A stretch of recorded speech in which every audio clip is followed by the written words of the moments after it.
So welcome to this session, which is called When Things Go Wrong, Error Handling in SQL Server. And before I start talking about the topic, I'd like to extend a thanks to all sponsors that are here today, which makes the breaks a little more interesting because you can go and watch their offerings, and also they reduces the cost for you of being here. So big thanks to them, and particularly I like to call out that Volvo is here. That's nice for me, because, well, in case you didn't know, my name is Erland Sommarskog, and I'm from Sweden, from Stockholm, where I play an independent consultant. And I've been an MVP for SQL Server since 2001. There are a few ones who have actually been MVP for a longer time, so I'm not unique. And I have a website, sommarskog.sc, where you find, well, I used to put it, a small collection of large articles. And the largest article of them all is called Error and Transaction Handling in SQL Server. As a matter of fact, it's so large that I had to split it into 3 parts and 3 appendixes. It's like 250 pages. And now you might say to yourself, this guy must be crazy. 250 pages about something as trivial as error handling. Well, error handling in SQL Server is unfortunately not very trivial, as you will find out within the coming hour. And my email address is, well, sql@sommarskog.sc if you want to reach me. So, what will I talk about? So my focus for this presentation, because I've only got 1 hour, is to talk about how to handle unexpected errors. Then you might say, so what is not the unexpected errors? Well, sometimes you might, oh, I'm going to do this. It could actually end in a primary key violation, but in that case, I'm going to do this instead. But I'm not going to talk about that because, first of all, you need to know to handle the unexpected errors. The unexpected errors, well, that is because you have a bug in your code, or there is bad data you did not foresee, or bad input, and so on, and so on, and so on. And you must have a general framework to handle these, so your application suddenly doesn't go out to the left and perform something that you should not do. So, what will I talk about? The first thing I will do is, what action will SQL Server take when it finds things that you've done something wrong? And I will continue that theme with what happens when you put the option exact abort on. Now, the basic error handling mechanism, I guess you all know, is try-catch, so I will talk about try-catch. And I will give you a recipe for writing catch blocks. And then I will actually talk about client-side error handling. And then I will talk about how to handle nested procedures and transactions. And finally, I will give a quick look at natively compiled store procedures that appeared with Hackathon in SQL 2014. And this is the point where I turn back to see how the slides look in 4.3, because I've rehearsed them more than 69. Okay. I hope that you can see it even if you're sitting on the front. So, SQL Server runs your code and he's at it again, or she's at it again. He can never do anything right. I need to raise an error. Now what happens now? Well, we're going to look at that in Management Studio. So I have a script here, and I'm first going to just walk you through this script so you see what's in it. The first thing I do is to turn off no count so we don't get these one rows affected messages. And the next thing I do is to drop a table if it exists. And if you haven't seen this syntax, drop table if it exists, it was added in SQL 2016. And then I create my test table, which is very simple. It has an ID column and a date column, and both of these are not null. And there's also an XML column that I will use in one special case. And that's also primary key. The next thing I will do, I will create a procedure using syntax added in SQL 2016 SB1. Very popular, create or alter. Yeah, and this procedure, well, the first thing it does is just to print that it's starting, and then it starts a transaction, and then it goes on and adds a row to this table, a perfectly normal row, ID 11 and the date. And then there is another insert statement, and it adds 1 row. Actually, it adds 3 rows at one time. And the first of these, number 12, and number 14, a perfect OK. But the one in the middle, ID 13, yeah, 13 is a bad number. That one will fail because it tries to add null into the date column. And before the procedure completes, it also adds 1 more row, single row, number 15, and then it commits the transaction and prints that it has completed. And then there is an outer procedure, which all it does is to print that it's starting, runs the inres P, and then prints that it has completed. The next batch runs this outer procedure, and the final batch inspects what data do I have in the table. I then check, do I have a transaction active at this point? And if I have, I scream out, yes, there is an active transaction. And I roll it back. Or else I more silently say, no, there is no active transaction. Now, before I go, because I will run the entire window at once, before I do this, I'd like to point out SQL Server will not see all of this at once, because this word go here is not an SQL statement. It is an instruction to Management Studio to stop and split up the script in batches. And it will send one batch at a time, this batch, wait for SQL Server to come back, and so on. And many of you probably know this, but I've seen enough people asking questions which indicates they don't. So I want to spell that out, because we need to we need to know this and understand this to understand the output of what you're seeing. So I will run this now, and keep in mind, this one is good, this one is good, this one has an error in it. So what will now happen? Well, we have heard that transactions are supposed to be atomic, so it seems reasonable to assume that the table will be empty after running the script. So I go and run it. But no, there are two rows in the table, 11 and 15. Well, we take the full output first. Starting and starting. In recipe starting, yes. Cannot insert the value null, and so on. The statement has been terminated. In recipe completed, out recipe completed. Two rows in the table and no active transaction. So, apparently, SQL Server does not care about this atomic transaction, a basic feature, the ACID principle in relational databases.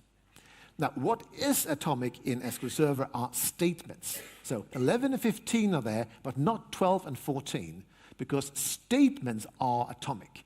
If you do an insert or an update or delete, SQL Server will either carry it out in whole or not at all, roll back if there is one error. You can insert 1 million rows, and there's one not null violation, and all 1 million rows will be lost.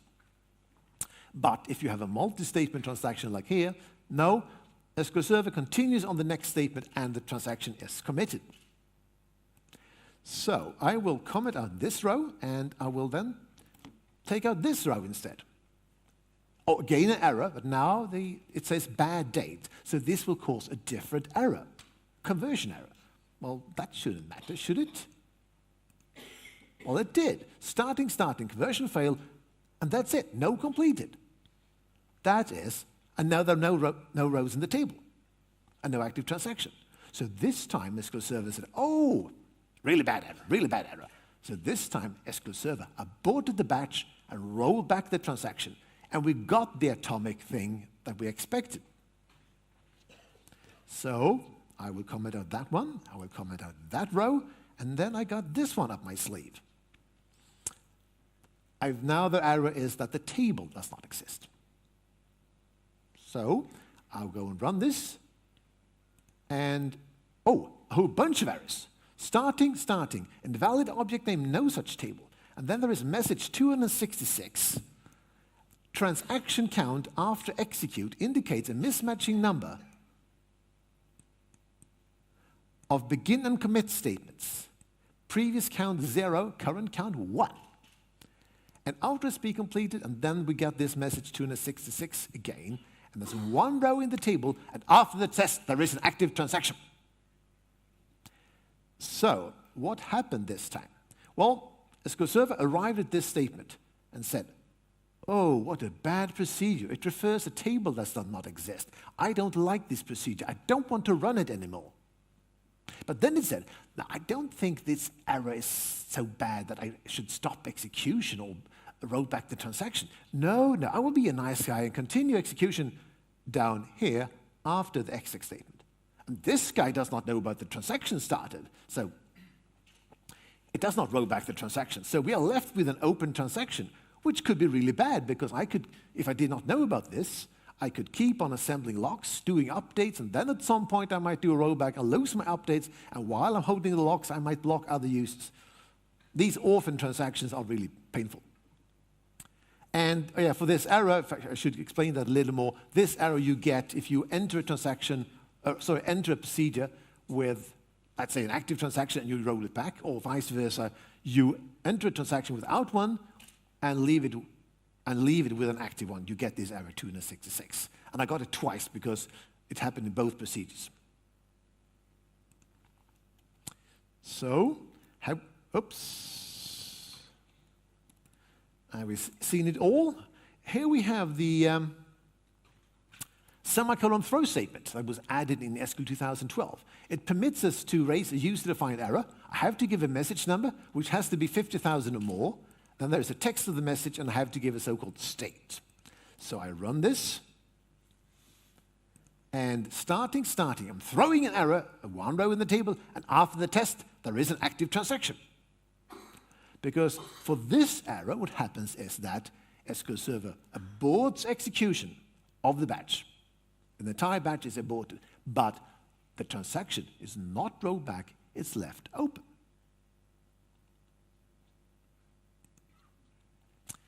Raise error. It's a very similar statement. It permits us to do the same thing as throw, it just has a different syntax and has been in the product for a long time. So I run this.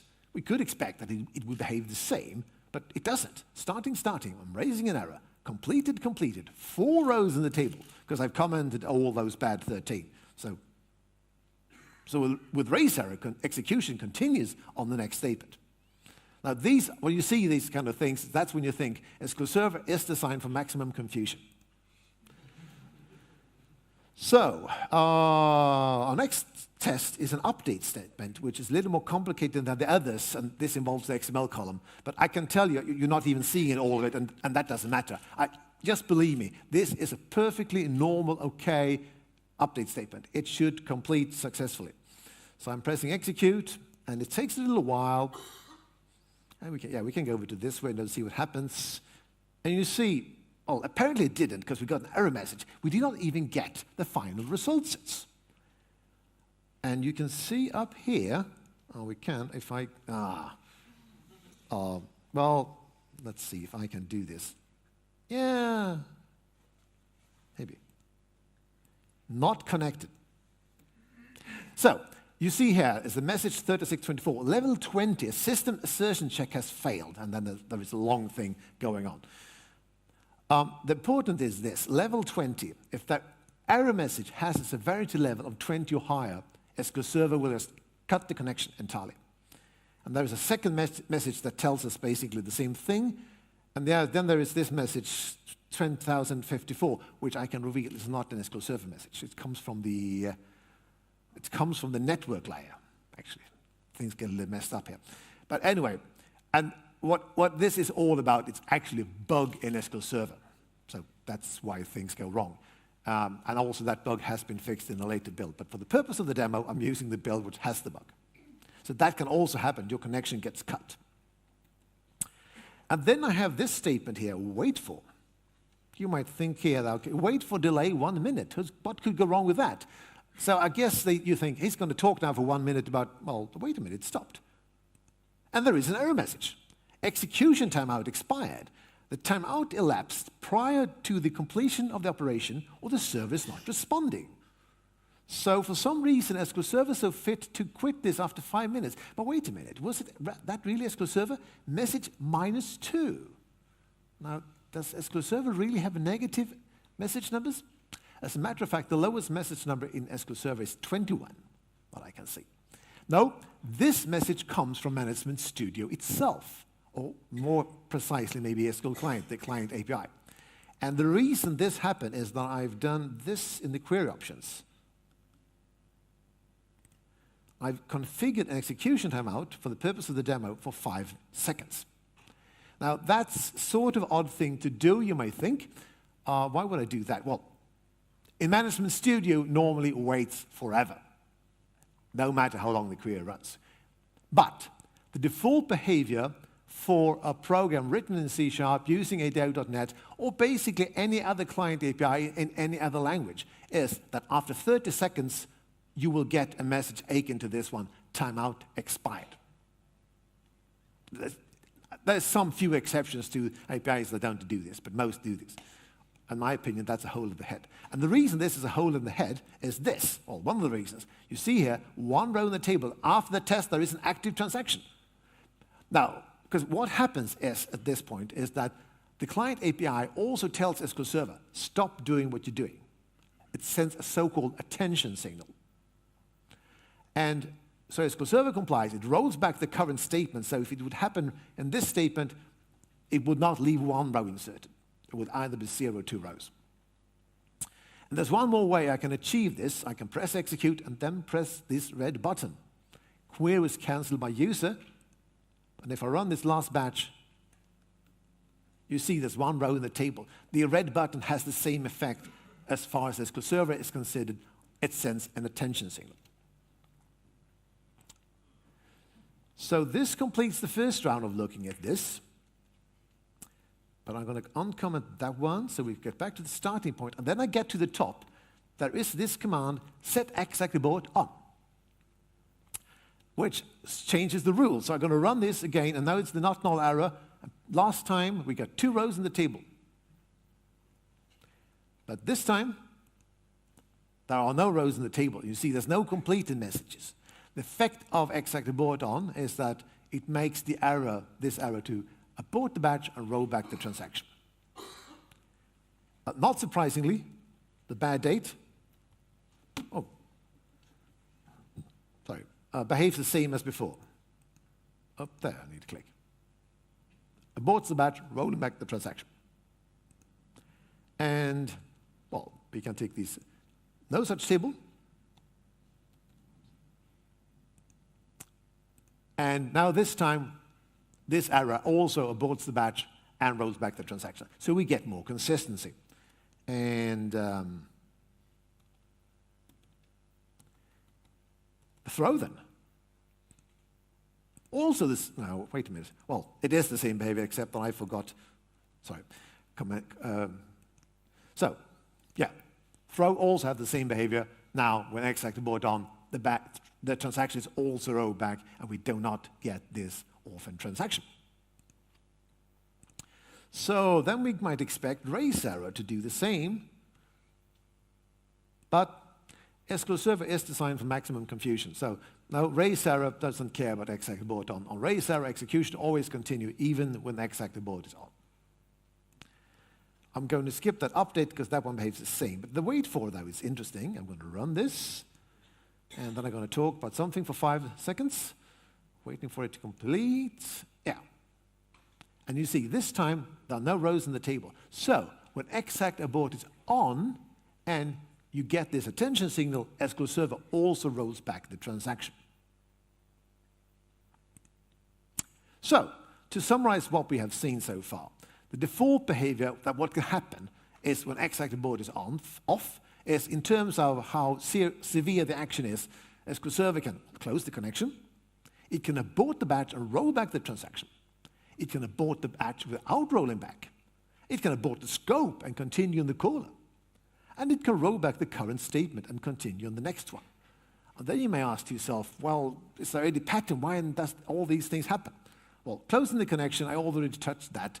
Those are internal errors in SQL Server. SQL Server simply cuts the connection because it knows that further execution is not safe. It cannot guarantee that it would produce the correct results. So that one is actually okay. Number 4, well, the behavior is really what they were smoking on the day when they invented that, I don't know. But at least there is consistency so far that these are always compilation errors at runtime. Now, compilation errors at runtime, how can you get that? Well, SQL Server has this concept of deferred name resolution. So if you create a procedure which refers to a non-existent table, SQL Server says, maybe that table will appear at runtime. And when you start the procedure, it builds a plan for the procedure, it will probably appear at runtime. And it would be true if it's a temp table created in the procedure. But when it comes to the query and finally compiles it, and maybe there is some wrong, maybe because the table name was misspelled, or maybe because a column in a permanent table was misspelled, but the temp table that was in the query did not exist, and so on. But it's always these compilation errors. A group number 3 is quite small because, to my knowing, up to SQL 2008, there were no such errors. They introduced these in 2012 because, well, they thought it was fun. Well, the semicolon throw statement, execute with results, it's a new feature. Errors around that one also behave the same way. I've seen errors related to hackathon in that way, and there might be a few more, but it's not very many. And then you have groups 2 and 5. Abort the batch and roll back the transaction, or roll back the current statement and continue next. And I just said, many use errors willy-nilly. It's like they've been rolling a dice. Now, what error behavior should we have this time? What we can say is that really severe errors like running out of disk space, deadlocks, they are in category 2. You can sort of predict that. But other errors, it's almost impossible, only knowing this error, trying to guess. There are even errors that falls into different groups depending on set options, and other one that exactly abort on. Yeah, it's really crazy. The good news is that if you turn on exact abort on, you lose 3, 4, and 5s. Now most errors abort the batch and roll back the transaction. Unfortunately, we do get group 6 ignores exact abort on. And those race error we saw, this error 2 and 66 also have the same effect. It does not never abort the batch. And also syntax errors, which matters if you do dynamic SQL. So if you have built dynamic SQL, you have a syntax error in it, that is not going to abort execution. But it's a fairly small group. There are a few more, but I didn't mention. So, yes, and I talked about attention signals, just to repeat this. It tells SQL Server, stop doing what you're doing. And it occurs when you get this client-side error, timeout expired. I often see people on the forums thinking that SQL Server times out. No, it's a client API. And by the way, you should make a judicious thought about what timeout you need. If you don't have an idea, 0, which means wait forever, is my recommendation. But 30 seconds is just, stupid. It could be just too long, or it could just be too short. And also, the red button in Management Studio generates these attention signals. And the statement is always rolled back, but only if exact abort is on, the transaction is rolled back. So a recommendation so far is that you should put this statement, set exact abort, no count on the top of all your stored procedures. Now, no count has nothing to do with error handling, but it's best practice for other reasons. This gives you more consistent error behavior and reduces the risk for orphan transactions. It does not remove them entirely, because you could still have, put in begin transaction and forget to put commit at the end. Stupid things like that. But at least not because of unexpected errors. And you might be a bit confused by all these behaviors, so I like to sort of condense what is the takeaway so far. And that is, you cannot rely on that execution will be aborted in case of an error. And you cannot rely on that you will be able to continue execution on an error. Those are the things you cannot rely on. You can rely on that you cannot rely on. So, and the conclusion of this is, first of all, keep things simple. Don't try to make any fancy error handling. And use try catch. So we're going to look at try catch.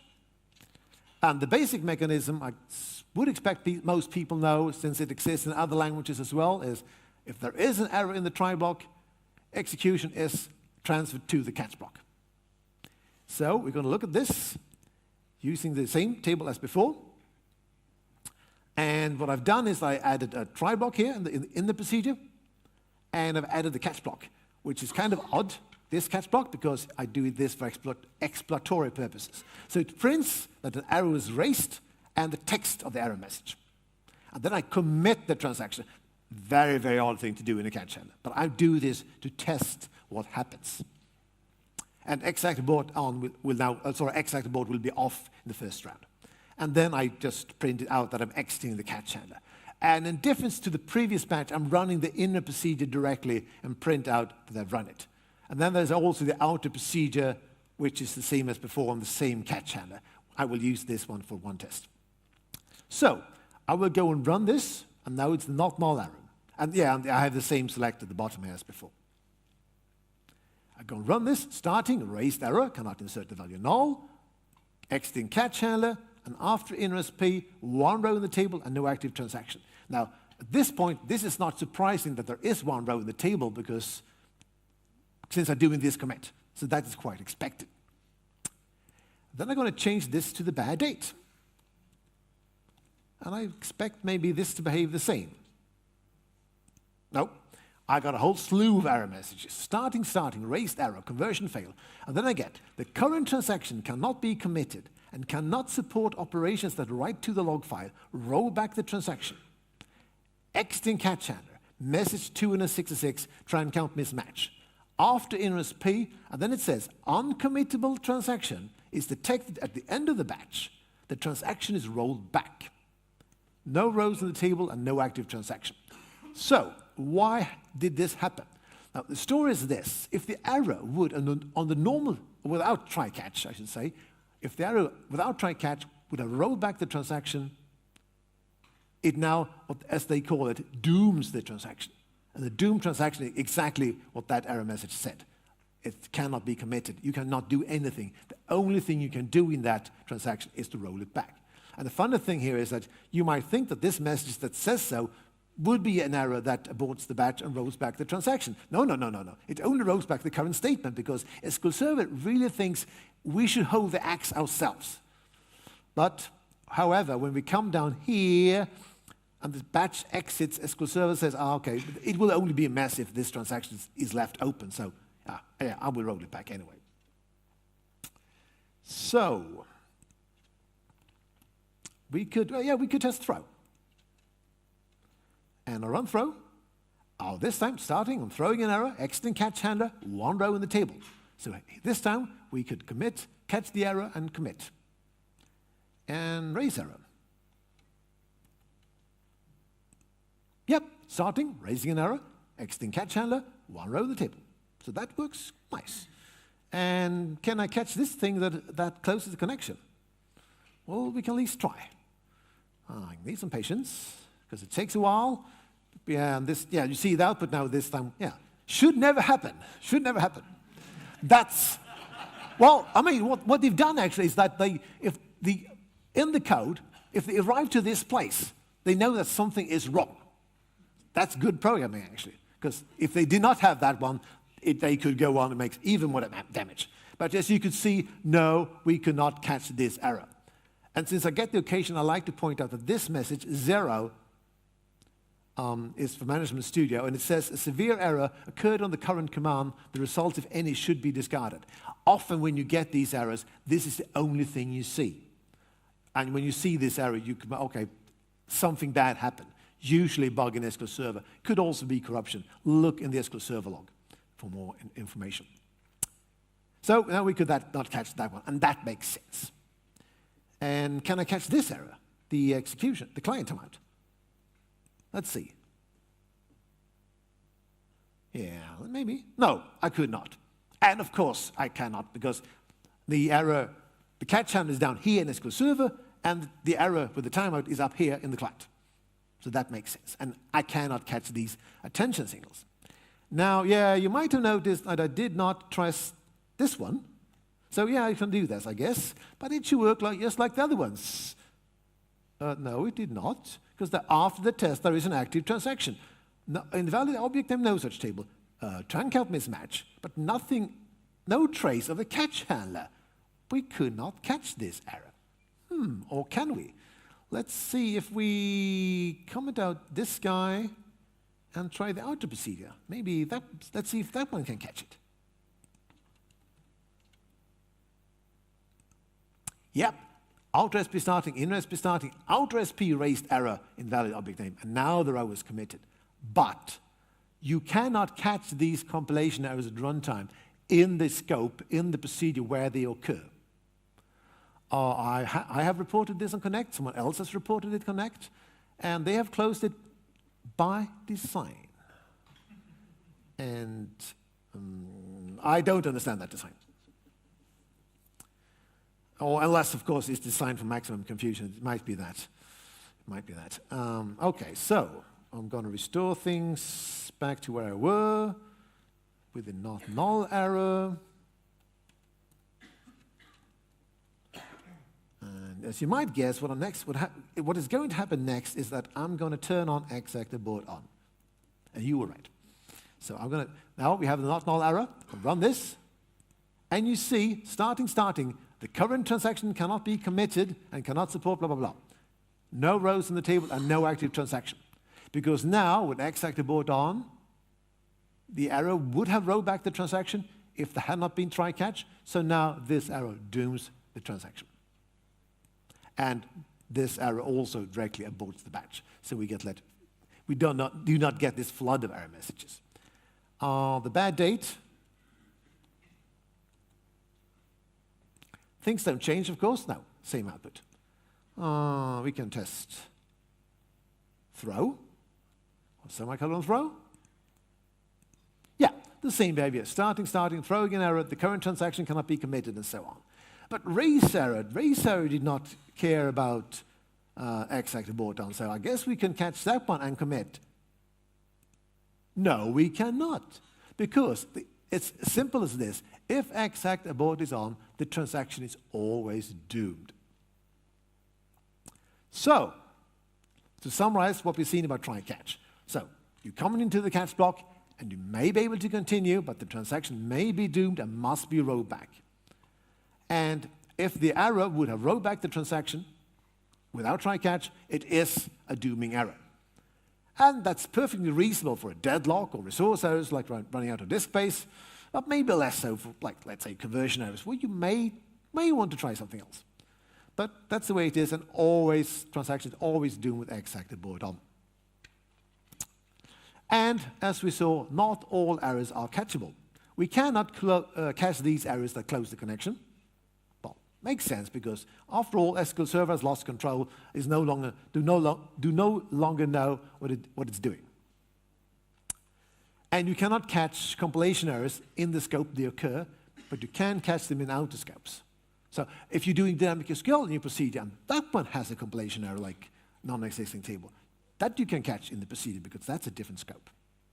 And then I did not show you, but just to scare you, make you sleep worse, there are various odd errors you cannot catch, behaves in weird ways, mostly with sort of special features like linked service, CLR, and full text. I have in my article listed the ones I've seen. Interesting ones like there is an error, you put try-catch around, and nothing is caught, and no error messages, it's just dropped on the floor. But they're not extremely common. And you cannot catch these attention signals. So, we need to have try-catch, and there needs to be a catch block in every procedure so we can at least get out, so we don't have these errors where the execution continues on the next statement. Now, an important principle here is that since this is code that is in every procedure, it must not be too long. It must be short and non-intrusive. You don't want, the main meat of the procedure is this long, and the catch block is this long. So 2 lines, that's all you need. Roll back any open transaction and re-raise the error, because the next guy above you, or that might be the client, must know that you failed. It's extremely important. Sometimes I see people who have try-catch, but the error is not re-raised, so it's dropped on the floor. Very, very bad. Very, very bad. So, always have this line in your catch blocks. If at a tran count greater than 0, roll back transaction. Always, always, always, zawsze. Yeah. I know some Polish, not much, but little. Oh, thank you. Dziękuję. So, then you might say to yourself, but I don't have any transaction in my procedure, so why would I? Yeah, you don't have begin transaction today, but that could change tomorrow or 2 years later, because someone sees the need to add a transaction to your procedure. Or that could even be implicit transaction being turned on. No, quite an odd feature, but anyway, if you would add that transaction 2 years on, someone else would do that, because 2 years from now, you no longer work in the company. You've moved on, and someone else has taken over your crappy code. Would that person think of adding? Sorry about that. Would that person think about adding begin transaction? Maybe not, because it's just doing this. And also, you might be calling a procedure from your code, and that procedure may start a transactions and may fail to roll it back for reasons we have seen. For example, it may not even be able to catch the error. And then you might say, but, well, the caller, I might be called inside the transaction. Should I really roll back the caller's transaction? Yes, you should roll back the caller's transaction as well, and I will talk more about that later. And then, re-raising the error. How do I do this? And there's 2 ways to go. we can use a custom procedure, or we can use semicolon throw, and I will look at both. So the custom procedure, and the way I do this is that, well, here's the same table. I don't have the exact board on because it comes later now on the no count. And then I have an error handler SP, which is my custom procedure, and it has this line, set exact board, no count on. And then I go on and collect all the information about the error messages. There's 6 components in an error message in SQL Server. There is the error number, the severity, how bad it is, the state, which, well, we could call this Microsoft internal. Sometimes it's useful, but not very often. In which procedure it occurred, if there was any procedure, on which line, and the text of the message. And then I check the text of the message if it starts with 3 asterisks. And if it does, oh, I need to scroll, I go on and add the procedure name, or says that it's dynamic SQL if there is no name. I add the line number, the error number, and the message itself. I do not include severity in text because I use raise error to raise the message, and raise error permits me to specify severity and state as parameter. And then I actually pass the error message as a parameterized string and pass this error message as a parameter. That helps if the error message would happen to include a parenthesis. And then I have my in-recipe, which now has proper error handling. So I do have this line, set exact board, no count on, before begin try. And there is a point in this, because this code should be in every procedure, but it should be non-intrusive. I don't want to see this all the time, but I'm looking, what is this procedure doing? So I put it before begin try, so the only time I see it is when I'm doing code review. Oh, wait a minute, that line is missing, add it. But when I'm looking at the real logic of the procedure, I don't want to see it. So it's the same thing as before, except I've, taken away some of the comments of the various areas, and I've changed this one, so the ID is now 13%. And the catch block is now proper one. If at a try count greater than 0, roll back transaction, and run error handler SP. And the same thing for the outer procedure. Also have a proper catch block. And it also has this line. And I'm going to run the inner procedure for this 13% error. And what happened now? Sorry. Because I had selected one single line, it only ran that one. Okay, sorry.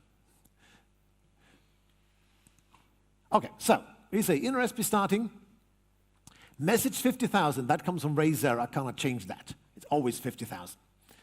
And level 16, state 1, and that you will have to believe me, that's the level and state of the original message. Procedure error handler SP, line 17, that's the line for the raise error statement. I cannot change that. But the next line, has in-recipe, line 12, error 245, and conversion failed when converting the varchar value 13% to data type int. So you see, it was a good idea to use that version of raise error. And there's no row in the table, so it was caught. And I can go on and play with this and run the out recipe. Now the error is raised and re-raised once more. But the output is the same because I checked for these 3 asterisks, so the error message will not change. I could theoretically make it a stack trace if I wanted to, but I did not do that. This is quite nice, but there is a problem, though, with this method. As you will see with this one, up here, we have a backup statement. Backup database to master to disk, no such disk. So this one, when I run this, you will see that it produces 2 error messages. Cannot open backup device, and then operating system error 3, the system cannot find the path specified. And then there is a second error telling me that backup database is terminating abnormally in case I did not notice. Well, what happens when this comes in between try and catch? I run this, and starting in recipe, line 6, error 3013, backup database is terminating abnormally. So now I know that backup failed, but unfortunately I lost why it failed. Because, I can only collect one error, and it happens to be the second error, which happened in this case to be the non-interesting one. Now, fortunately, though, most errors of these kind where you get 2 error messages are with sort of things that the DBA would do, like backup restore, or DDL things like create table, create index constraints, but not so much in in code you would typically get in applications. Then there is another problem also with this solution. Yeah, I should keep that one. And that is the fact that if the caller does not have try-catch, execution could continue in that one. If I want to be sure about that, I can use throw instead. Semicolon throw.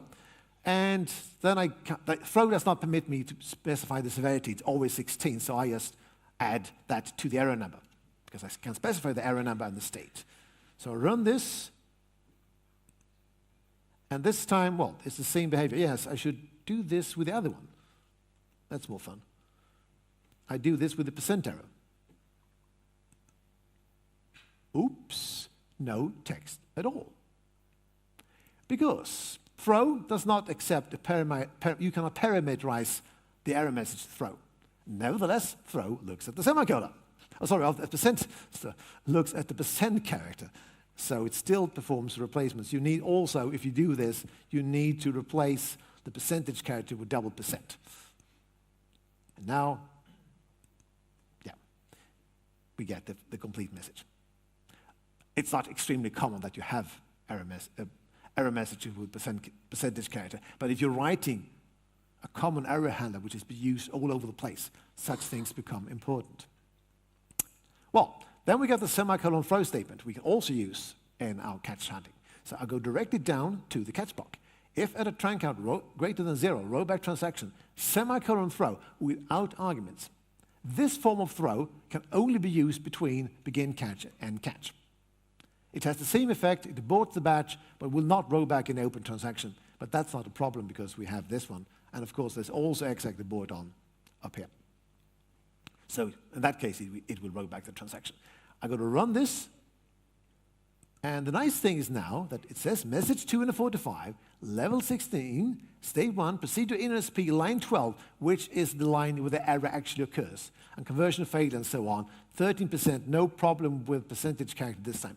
That is, we get the error message exactly like it was raised originally, which is sort of nice. And it's even nicer if we do this backup thing. Because now I get both error messages. So throw, give me both error messages. Nothing's lost. Really, really nice. But unfortunately, there is a problem with this one as well. Because, yes, why do you think I put that semicolon over there? Well, so the story is this. When Microsoft add new statements to SQL Server, they avoid as much as possible to make these statements reserved keywords.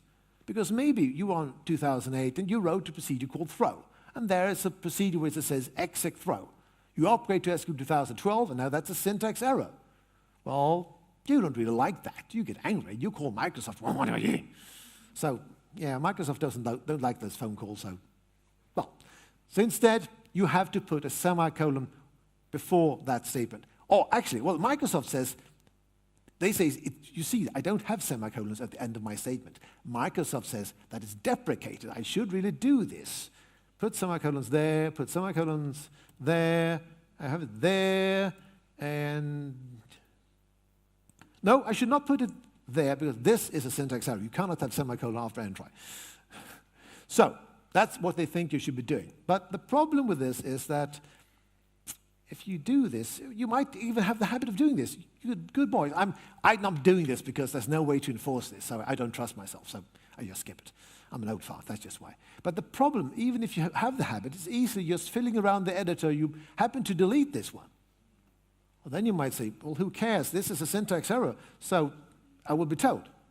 Well, I run this, and you see absolutely no error message at all. The only thing which is strange is it says starting, but no completed.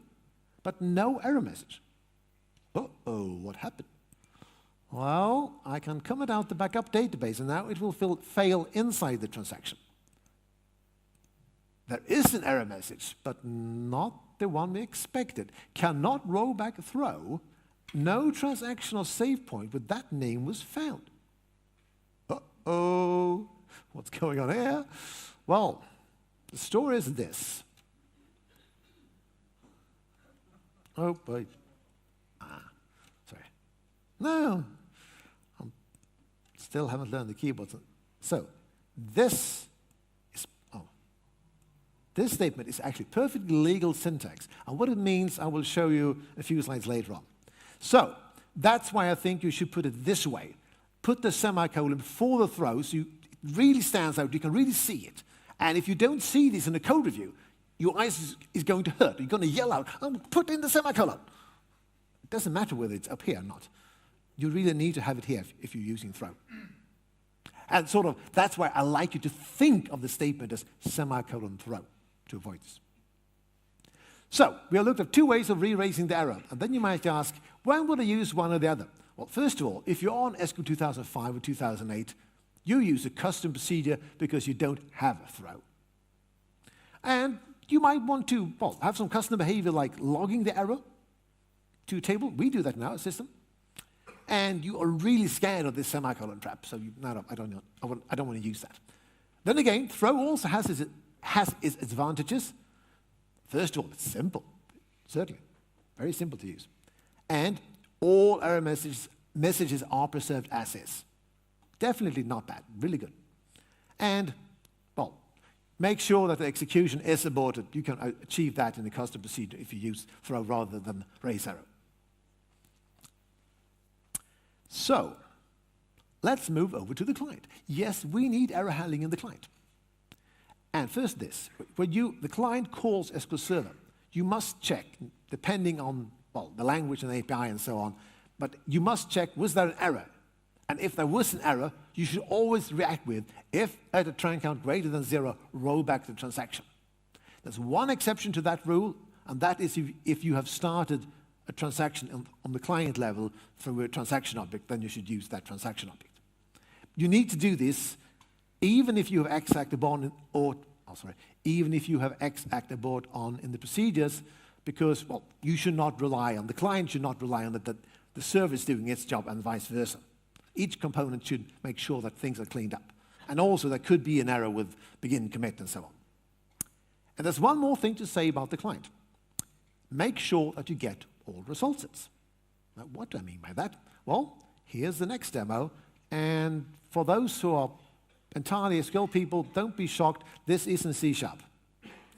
So I have a batch here, and the try catch is commented out. And this is a statement that is designed to return a couple of rows, and then it will produce an error. And then I have a very small program where I set up a connection, I set up a command with that batch, and I run this over an execute reader, and I just simply count the rows. And then I'm thinking, this statement is only returning, there's only one result set, so I don't need to move on to the next result set, I think. So don't do that. I commented that out. And then I just print the number of rows produced, and then I have a catch handler. Yes, I'm a good boy. Oops, scrolling too fast. So I have a catch handler which says, if at a tran count greater than 0, roll back transaction, and run that. And then I print out the error that was actually raised. So I go and run this, compile and run this, error and an invalid floating point operation occurred. So then I go and comment out, activate this try catch block. Of course, this is a kind of funny thing to submit from a client directly, but just imagine that it is a procedure, and also maybe a longer one, where this select is at the end. So I go, compile, run, 60 rows read. The error message went out the window. What happened? Well, what happened is this, that now things got a little differently organized on the TDS stack. So previously, the error message came as part of this result set, but now it is produced by this statement. And the way about all client APIs work is that they don't serve this error to the client until you moved on to the next result set. So I do this, activate this line, where I go through all result sets, return, just to make sure, compile and run, and the error message is back in town. That's the virtue of getting all result sets. Let's now talk about nested transactions. And I'm getting a little short of time, but I think I will keep this going anyway, because this is the last session.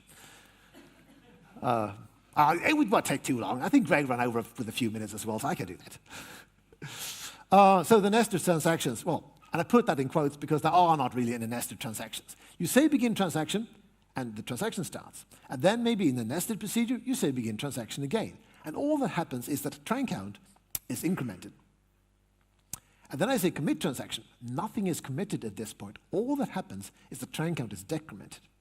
And then I say commit transaction again, and now tran count goes down to 0, and the transaction is committed.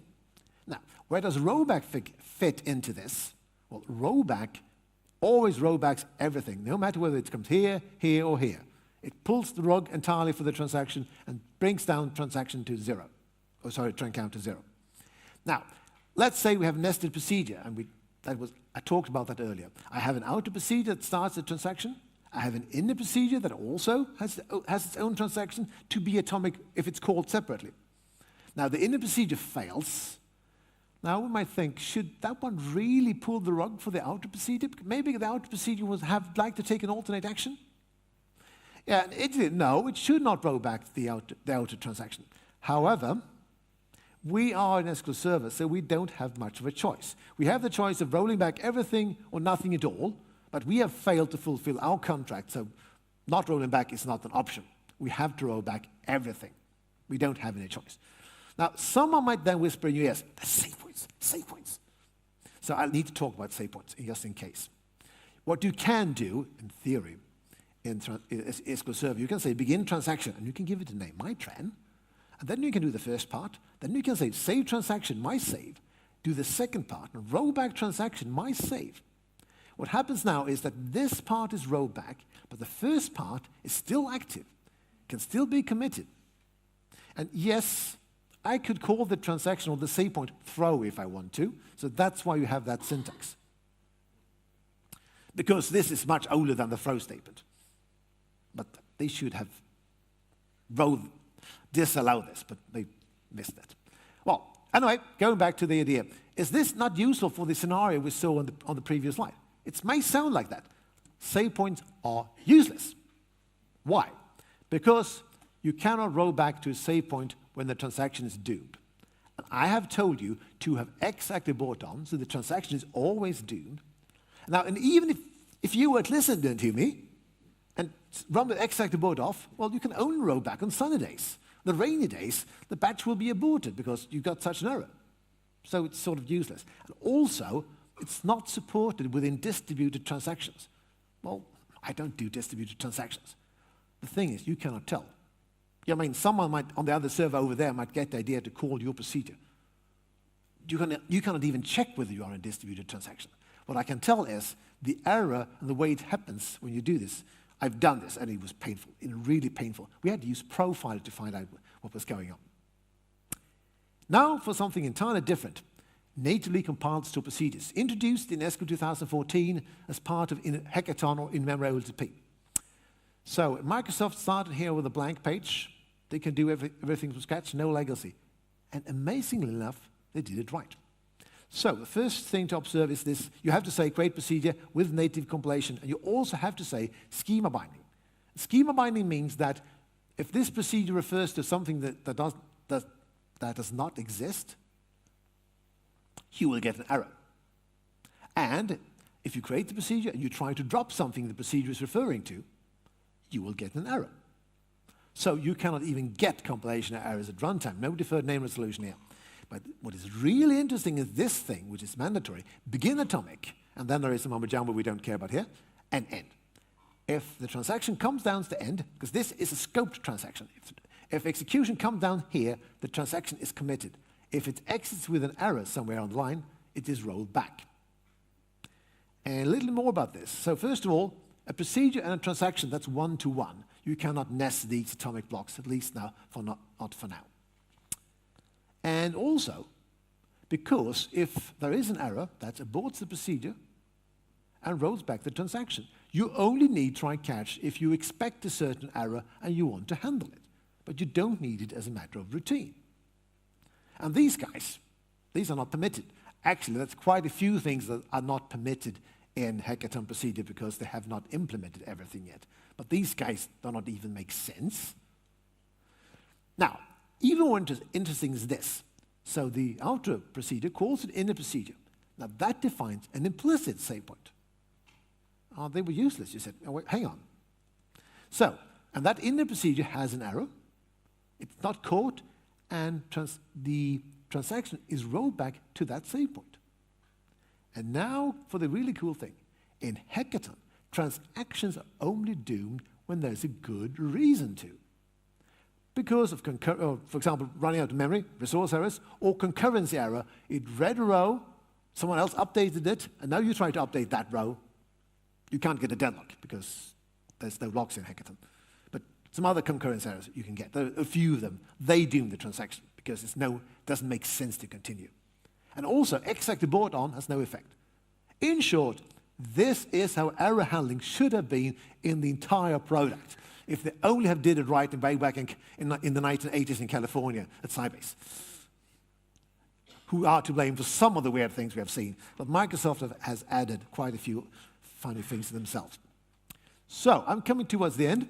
I'm going to make a summary, but I'm not going to make that traditional summary.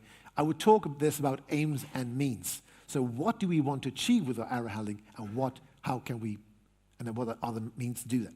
First of all, always communicate unexpected errors. Do not lure users to think that they see correct data. If there is an error, like a not null violation, it should be propagated all the way up to the UI. You might want to hide the mumbo jumbo, but not null, blah, blah, blah, and just replace it with a generic message, please contact the system administrator, and just log the error on somewhere else. But never lure the users to think about it. Remember that one with the 60 rows read. Oh, the user sees 60 rows. Yeah, I'm happy about this. I think the company can expand a bit. We have the funds for that. Well, that 61st row that caused the exception was the one would have told the users that the company is about to go bust.